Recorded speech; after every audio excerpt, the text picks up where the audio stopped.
नेता प्रतिपक्ष जयराम ठाकुर ने मुख्यमंत्री सुखविंदर सिंह सुक्खू को सोच समझकर बयान देने की बात कही। जयराम ठाकुर ने कहा कि सत्ता खो जाने के डर से लगातार मुख्यमंत्री बौखलाहट भरे बयान दे रहे हैं, लेकिन सीएम सोच समझकर बयान दे, क्योंकि हम भी जवाब देना जानते हैं। आज मुख्यमंत्री से सभी लोग नाराज हैं, लेकिन उनके अपने नेता ही उन्हें हटाने के लिए काम कर रहे हैं। जयराम ठाकुर ने कहा कि बहुमत में होने के बाद भी राज्यसभा का चुनाव हार जाना कांग्रेस के लिए शर्मनाक है, लेकिन अभी भी कांग्रेस के 3 नेता मुख्यमंत्री का चेहरा बनना चाह रहे हैं और इन तीनों को यह आश्वासन दिया गया है कि आप लोकसभा चुनावों तक रुक जाएं, उसके बाद चेहरा बदलने पर विचार किया जाएगा। वहीं कंगना से जुड़े बीफ विवाद को लेकर हो रही राजनीति पर जयराम ठाकुर ने सीएम सुक्खू को खरी खोटी सुनाई। उन्होंने कहा कि अगर अब इस तरह के प्रश्न उठे या फिर ऐसी बात हुई तो इसको लेकर चुनाव आयोग में शिकायत की जाएगी, क्योंकि कंगना पहले ही इस बात को लेकर अपना रुख रख चुकी हैं। ऐसे में किसी के पास कोई भी प्रूफ नहीं है कि उन्होंने बीफ खाया है या नहीं।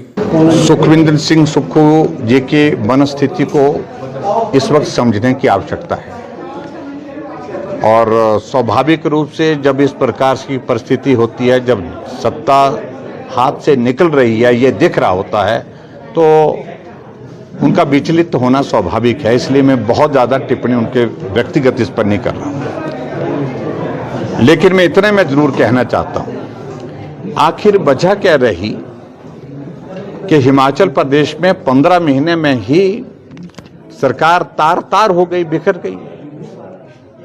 विधायक मंत्रियों से, मंत्री मुख्यमंत्री से, कार्यकर्ता, कांग्रेस पार्टी का नेतृत्व सारा का सारा नाराज हुआ पड़ा है, निराश हुआ पड़ा है, चौक चौराहे पर बोल रहे हैं।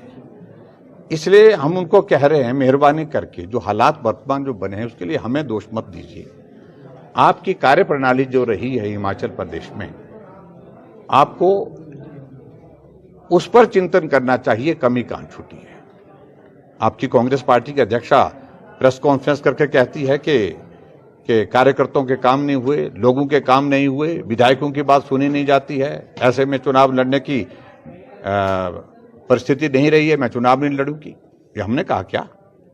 कांग्रेस पार्टी के मंत्रिमंडल से त्यागपत्र देके चले जाते हैं, कांग्रेस पार्टी के मंत्रिमंडल की बैठक से रोते हुए बाहर निकलते, तो इस सारी चीज के लिए हम दोषी हैं क्या?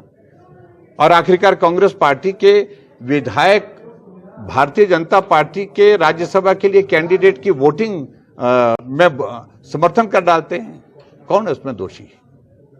स्वाभाविक रूप से उनको इस बात को समझना चाहिए, ये दोष किसी और के सिर नहीं डालना चाहिए।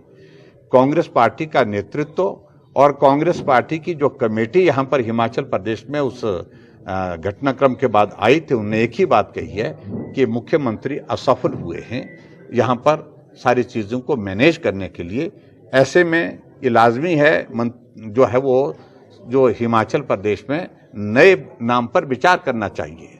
ऐसी बातें वहां पर हुई हैं, लेकिन लोकसभा का चुनाव नजदीक होने के कारण एक ही बात कही गई है कि चुनाव तक थोड़ा रुक जाओ, और चुनाव के बाद हम नहीं, वही लोग जो आपके साथ, जो आपके आजकल पहले खिलाफ बोलते थे, आजकल आपके लिए वो कसीदे कस रहे हैं, वो लोकसभा के चुनाव तक ही हैं, क्योंकि उनको लग रहा है कि लोकसभा के चुनाव के बाद मुख्यमंत्री हटाए जाएंगे और हटाने के बाद हमारा नंबर आएगा। एक नहीं 3 है, वो कौन है वो अच्छी तरह से वो समझते हैं, जानते भी हैं, और लोग भी जानते हैं, प्रदेश के लोग भी जानते हैं। Bureau report EN TV।